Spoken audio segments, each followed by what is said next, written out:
runāsim, mīļie draugi, par paštaisnumu.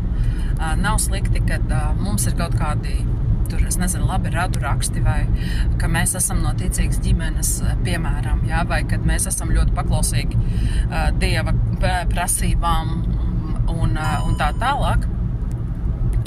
Slikti būs tad, mīļie draugi, ja mēs uz to paļaujamies, ka tas ir it kā iemesls, lai Dievs mūs svētītu, lai mēs varētu saņemt to svētību, ko viņš ir paredzējis katram Kristū.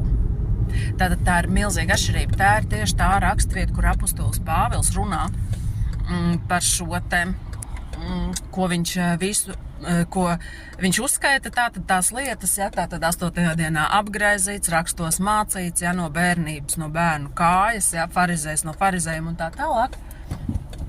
Un viņš saka, un to visu es uzskatu par mēsliem, lai tikai atrastos Kristū, ne ar savu taisnību, ja, tātad ne ar šo visu iepriekš uzskaitīto, bet ar to taisnību, kas nāk no Dieva, ja, tātad Dievs savu taisnību parāda tajā, ka viņš mums mūsu grēkus piedod un tos vairs nepiemin. Kādā ziņā taisnība? Jo kāds varētu teikt, kur tur ir taisnība? Tas taču ir netaisnīgi, ka kāds ir grēkojis, bet viņam viņa grēkus piedod. Viņš savu taisnību parāda tajā, ka tas, ko viņš runā, to viņš arī dara. Un viņš ir teicis to caur praviešiem. Jā, tātad vecās derības rakstos mēs redzam, jā, ka viņš ir solījis, ka nāks tāds laiks, ka būs šis žēlstības laiks, kad viņa žēlstība neatkāpsies.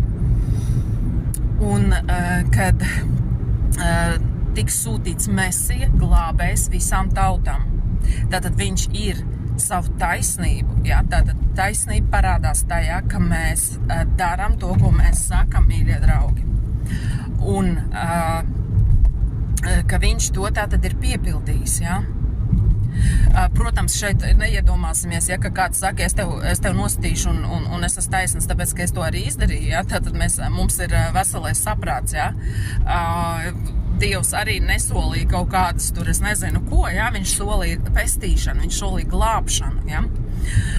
Tāpēc, tad, ja mēs šodien joprojām uzskatām, ka Dieva labvēlība, Dieva svētība mūsu dzīvēs, dziedināšana un tā tālāk kaut kādas lietas, kas mums ir nepieciešams šajā brīdī aktuālas, varam saņemt tāpēc, ka mēs esam paklausīgi, labas meitenes, labi puikas, ja, un tā tālāk, tad mēs ceļam savu namu uz smiltīm, mēs paļaujamies uz paštaisnumu, un tur, kur ir šis paštaisnums, tur Dieva gars nevar plūst un izdarīt to, ko viņš jau sen tev ir devis Kristū 2000 gadus kā jau, ja?